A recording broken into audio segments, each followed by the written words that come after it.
वित्त मंत्री ने रेल किराया बढ़ाने को ठहराया सही, कहा देश तय करे कैसा रेल चाहिए, विश्व स्तरीय या फिर जर्जर। सरकार का बचाव करते हुए वित्त मंत्री अरुण जेटली का बयान, कहा कड़ा फैसला लेकिन सही फैसला। रेल किराया बढ़ाने के खिलाफ कांग्रेस का प्रदर्शन, दिल्ली से लेकर कानपुर, इलाहाबाद और भुवनेश्वर में मोदी सरकार के खिलाफ उतरे नेता। दिल्ली में कांग्रेस नेता महाबल मिश्रा, मुकेश शर्मा और अरविंदर सिंह का विरोध प्रदर्शन, पुलिस ने पानी की बौछार करके प्रदर्शनकारियों को किया काबू। दिल्ली में रेल भवन के आगे छात्र संगठन एनएसयूआई के कार्यकर्ताओं का हंगामा, सरकार से बढ़े किराए वापस लेने की मांग।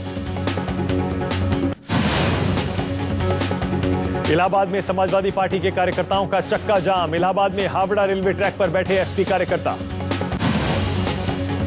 भुवनेश्वर में सीपीआई कार्यकर्ताओं का स्टेशन पर हंगामा, कानपुर में भी बढ़े किराए के खिलाफ आम लोगों का प्रदर्शन।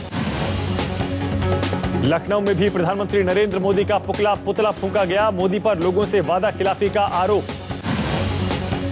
मोदी सरकार ने 14.2% किराया बढ़ाने का किया है फैसला, 25 जून से बढ़े किराए होंगे लागू। कांग्रेस नेता मनीष तिवारी का मोदी सरकार पर हमला, कहा अपने निर्णय पर नहीं टिकी मोदी सरकार, यूपीए को जिम्मेदार ठहराना गलत। रेल किराए में बढ़ोतरी को लेकर लखनऊ में एसपी और बीजेपी कार्यकर्ताओं में हुई जमकर भिड़ंत, आपस में चले लाठी और डंडे। पीएम नरेंद्र मोदी के पुतले फूंकने पर शुरू हुआ हंगामा, बीजेपी कार्यकर्ताओं ने एसपी कार्यकर्ताओं को खदेड़ा तो एसपी और बीजेपी कार्यकर्ताओं में शुरू हो गई पत्थरबाजी। भिड़ंत के बाद बीजेपी अध्यक्ष लक्ष्मीकांत वाजपेयी धरने पर बैठे, एसएसपी दफ्तर के बाहर दिया धरना। बढ़े रेल किराए पर शिवसेना प्रमुख उद्धव ठाकरे ने दिया बयान, कहा प्रधानमंत्री नरेंद्र मोदी से जताऊंगा अपना विरोध। बढ़े किराए पर जल्द पीएम से मिल सकते हैं उद्धव ठाकरे, बोले रेल किराया नहीं बढ़ना चाहिए। कांग्रेस शासित प्रदेशों के मुख्यमंत्री पर गिर सकती है गाज, कांग्रेस शीर्ष नेता मुख्यमंत्रियों को बदलने पर कर रहे हैं विचार। हटाए जा सकते हैं असम के सीएम तरुण गोगोई, महाराष्ट्र के पृथ्वीराज चव्हाण और हरियाणा के मुख्यमंत्री भूपेंद्र सिंह हुड्डा, कांग्रेस में चर्चा तेज। महाराष्ट्र के सीएम पृथ्वीराज चव्हाण के बदले जाने पर अटकलें तेज हुई हैं, कांग्रेस अध्यक्ष सोनिया गांधी से मिले पृथ्वीराज चव्हाण। मीटिंग के बाद महाराष्ट्र सदन पहुंचे पृथ्वीराज चव्हाण ने साधी चुप्पी, महाराष्ट्र सीएम के तौर पर सुशील कुमार शिंदे के नाम पर भी लग सकती है मोहर। हरियाणा के सीएम भूपेंद्र सिंह हुड्डा ने भी कांग्रेस के बड़े नेताओं से की मुलाकात, खबर को बताया अफवाह। मध्य प्रदेश में व्यावसायिक परीक्षा मंडल यानी व्यापम भर्ती घोटाले में कांग्रेस ने लगाए उमा भारती पर इल्जाम, कांग्रेस का दावा उमा भारती के खिलाफ दस्तावेज मिले। कांग्रेस के केंद्रीय मंत्री उमा भारती का नाम भी घोटाले में उछाला, कहा उमा भारती और कई बीजेपी नेताओं ने व्यापम के अधिकारियों से की थी सिफारिश। व्यापम घोटाले की आंच मुख्यमंत्री शिवराज सिंह चौहान तक पहुंची, पूर्व पीए के चक्कर में मुश्किल में फंसे शिवराज सिंह चौहान। सीएम शिवराज सिंह के पूर्व पीए प्रेम प्रसाद पर कसा शिकंजा, प्रेम प्रसाद पर अपनी बेटी को व्यापम में फर्जी तरीके से पास कराने का आरोप। व्यापम घोटाले में फंसे पूर्व मंत्री लक्ष्मीकांत शर्मा की पुलिस रिमांड बढ़ी, 24 जून तक पुलिस करेगी पूछताछ। बीजेपी अध्यक्ष की रेस में सबसे आगे चल रहे अमित शाह के नाम पर संघ ने लगाई मोहर, सूत्रों के मुताबिक अमित शाह का बीजेपी अध्यक्ष बनना तय। राजनाथ सिंह के गृह मंत्री बनने के बाद से ही बीजेपी ढूंढ रही है नया बीजेपी अध्यक्ष, अमित शाह के अलावा जेपी नड्डा के नाम पर भी थी चर्चा। अमित शाह के नाम पर संघ की हामी, किसी भी दिन अमित शाह के नाम का बीजेपी कर सकती है ऐलान। बीजेपी के नए सांसदों को दी जाएगी ट्रेनिंग, 28 और 29 जून को दिल्ली से सटे सूरजकुंड में 170 नए सांसदों के लिए ट्रेनिंग प्रोग्राम। बीजेपी के इस ट्रेनिंग प्रोग्राम में मौजूद रहेंगे तमाम दिग्गज, पीएम मोदी समेत सुषमा स्वराज और आडवाणी देंगे नए सांसदों को ट्रेनिंग। इराक में अगवा किए गए सभी भारतीय सुरक्षित, विदेश मंत्रालय ने की पुष्टि, तिकरीत में फंसी 46 नर्सों से भी संपर्क।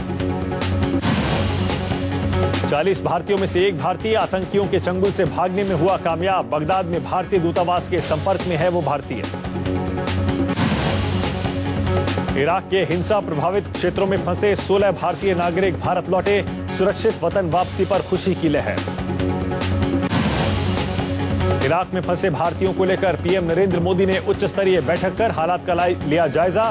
बैठक में विदेश मंत्री सुषमा स्वराज, एनएसए चीफ अजीत डोवाल रहे शामिल। इराकी राजदूत अहमद तहसीन से मिले बीजेपी नेता विजय जौली। इराकी राजदूत ने भारतीयों की सुरक्षा का किया वादा।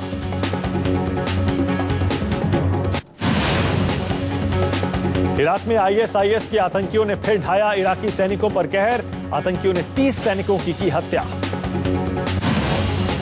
आतंकियों ने सीरियाई सीमा पर एक इराकी चौकी पर भी अपना कब्जा जमाया। इराक की राजधानी बगदाद की तरफ लगातार बढ़ रहे हैं आतंकी। पुलिस और सुरक्षा अधिकारियों का दावा, आतंकियों को रोकने के लिए पूरी कोशिश की गई लेकिन सुरक्षा बल नाकाम रहे। इराकी चौकी पर आतंकियों का कब्जा, सुरक्षा बलों की बड़ी नाकामी। इराक ने अमेरिका से ड्रोन हमले करने की गुहार की। चौकी पर आतंकवादियों के कब्जे के बाद इराक सीरिया सीमा पर कोई रोक टोक नहीं। सीरिया के जरिए आतंकी बड़े पैमाने पर ला रहे हैं हथियार। बॉम्बे डाइंग के मालिक और नेस वाडिया के पिता नुस्ली वाडिया को फिर मिली है धमकी। गैंगस्टर रवि पुजारी ने फिर फोन करके धमकी दी। गैंगस्टर रवि पुजारी ने प्रीति जिंटा को न परेशान करने के लिए दी धमकी। मुंबई पुलिस ने दर्ज की एफआईआर। मुंबई पुलिस की तफ्तीश में हुआ खुलासा, नुस्ली वाडिया को धमकी भरे कॉल ईरान से आ रहे हैं। धमकाने वाला कर रहा है इंटरनेट से कॉल। मुंबई लोकल में सफर करने वाले लोगों को लगा दोहरा झटका। लोकल किराया दोगुना बढ़ा। मासिक पास पर भी खर्च करनी होगी दोगुनी रकम। मुंबई के एलिफेंटस्टन स्टेशन के पास नमन बिल्डिंग में बड़ी आग। आग लगने की वजह का अभी पता नहीं। मुंबई के परेल में है नमन बिल्डिंग। 15वीं मंजिल पर लगी आग के बाद हड़कंप। फायर ब्रिगेड की आधा दर्जन से ज्यादा गाड़ियां मौके पर पहुंची। आग लगने के बाद तमाम लोग बिल्डिंग की छत पर फंसे। आग में फंसे लोगों को निकाला गया। आग की वजह का पता करने में जुटे फायर कर्मचारी। किंग्स 11 पंजाब की को ओनर प्रीति जिंटा आज लौट सकती हैं भारत। जल्द ही मुंबई पुलिस दर्ज करेगी प्रीति का बयान। प्रीति जिंटा नेस वाडिया केस में मुंबई पुलिस ने दर्ज किए 6 गवाहों के बयान। आईपीएल चेयरमैन बिस्वाल का भी फोन पर बयान दर्ज। मुंबई की कैंपाकोला सोसाइटी से बैरंग लौटी बीएमसी। फ्लैट मालिकों के विरोध के बाद आज भी बीएमसी नहीं कर पाई कार्रवाई। कैंपाकोला सोसाइटी में रहने वाले लोगों ने एक बार फिर नहीं खोलने दिया गेट। बीएमसी कर्मचारी लोगों के आगे दिखे लाचार। बीएमसी कर्मचारियों ने लोगों से गेट खोलने की अपील की लेकिन लोगों के विरोध के बाद वापस लौटे अधिकारी। फ्लैट मालिकों के बिजली, पानी और गैस कनेक्शन काटे गए। सुप्रीम कोर्ट के आदेश का पालन न करने पर दर्ज किया गया मामला। सुप्रीम कोर्ट ने अवैध फ्लैट्स खाली करने के दिए हैं आदेश। 20 जून को बीएमसी को करनी थी कार्रवाई लेकिन लोगों के विरोध के आगे 2 दिन से वापस लौट रही है बीएमसी। दिवंगत केंद्रीय मंत्री गोपीनाथ मुंडे के लिए मुंबई में आयोजित की गई प्रार्थना सभा। प्रार्थना सभा में उद्धव ठाकरे और शरद पवार समेत तमाम बड़े नेता पहुंचे। प्रार्थना सभा में एनसीपी चीफ शरद पवार ने कहा, अगर बीड़ में गोपीनाथ मुंडे के परिवार से कोई चुनाव लड़ेगा तो वो नहीं खड़ा करेंगे अपना उम्मीदवार। राज्यसभा चुनाव में क्रॉस वोटिंग करने वाले विधायकों पर कार्रवाई करेगा जेडीयू। जेडीयू के 18 विधायकों ने की थी बगावत। 2 राज्यसभा सीटों के लिए हुए थे उपचुनाव। जेडीयू के चीफ व्हिप श्रवण कुमार ने कहा, बागी विधायकों पर कार्रवाई के लिए तैयार हुई रिपोर्ट। मुख्यमंत्री जीतन राम मांझी से नाराज चल रहे थे बागी विधायक। उन्होंने 2 निर्दलीय उम्मीदवार अनिल शर्मा और साबिर अली को दिए थे वोट। दिल्ली के पूर्व मुख्यमंत्री और आम आदमी पार्टी के संयोजक अरविंद केजरीवाल को मिला नया किराए का घर। सिविल लाइंस में है केजरीवाल का नया घर। केजरीवाल के नए घर पर कांग्रेस ने साधा निशाना। कांग्रेस के अरविंदर सिंह लवली ने पूछा कि केजरीवाल सच बताएं, सिविल लाइंस में कैसे मिला घर। केजरीवाल के घर के किराए को लेकर शुरू हुआ विवाद। मकान मालिक ने कहा किराया 60,000 रुपए महीना। आम आदमी पार्टी बोली किराया सिर्फ 1 रुपए। आम आदमी पार्टी ने किया ट्वीट, कहा कार्यकर्ता के घर रहेंगे केजरीवाल। वहीं कांग्रेस का हमला, ब्रोकर के जरिए लिया गया घर। केंद्रीय मंत्री और बीजेपी नेता नितिन गडकरी ने दिया बड़ा बयान। कहा बीजेपी के वरिष्ठ नेता लालकृष्ण आडवाणी देश के राष्ट्रपति बनने योग्य हैं। यूजीसी ने दिल्ली यूनिवर्सिटी में 4 साल के कोर्स को रद्द करने को कहा। डीयू कुलपति बोले यूजीसी ने जल्दबाजी में लिया फैसला।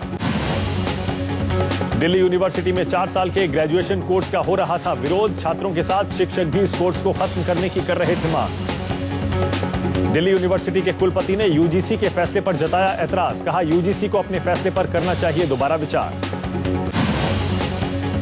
गुजरात में पिछले 5 साल में 250 शेरों की मौत। गिर नेशनल पार्क के 10,000 वर्ग किलोमीटर एरिया में 411 शेर ही बचे। 2012-13 में 48 शेर मारे गए, जबकि 2013-14 में यह आंकड़ा 53 पहुंच गया। कई शेरों की मौत प्राकृतिक, जबकि कई शेर हादसे का शिकार। यूपी के सहारनपुर जिले के एक ज्वेलरी शोरूम में शातिर महिला ने उड़ाए लाखों के जेवर। सीसीटीवी कैमरे में कैद हुई वारदात। महिला चोर अपने साथी के साथ ग्राहक बनकर ज्वेलरी शोरूम में पहुंची। मौका देखकर लाखों के गहनों पर हाथ साफ किया। सीसीटीवी फुटेज के आधार पर शुरू की पुलिस ने तफ्तीश। सहारनपुर में शातिर महिला को ढूंढने के लिए पुलिस ने कई जगह छापेमारी की। भोपाल में एक बहादुर लड़की ने आधा दर्जन डकैतों से लिया लोहा। रुचिका नाम की बहादुर लड़की ने डकैतों को अपनी सूझबूझ और बहादुरी से भागने पर मजबूर कर दिया। मध्य प्रदेश के गृह मंत्री बाबूलाल गौर ने की रुचिका की तारीफ। गृह मंत्री बाबूलाल गौर रुचिका को शाबाशी देने उसके घर पहुंचे और इनाम में उसे 1 लाख रुपए का चेक भी दिया। आज इंग्लैंड के लिए रवाना होगी टीम इंडिया। 9 जुलाई से 5 मैचों की टेस्ट सीरीज का होगा आगाज।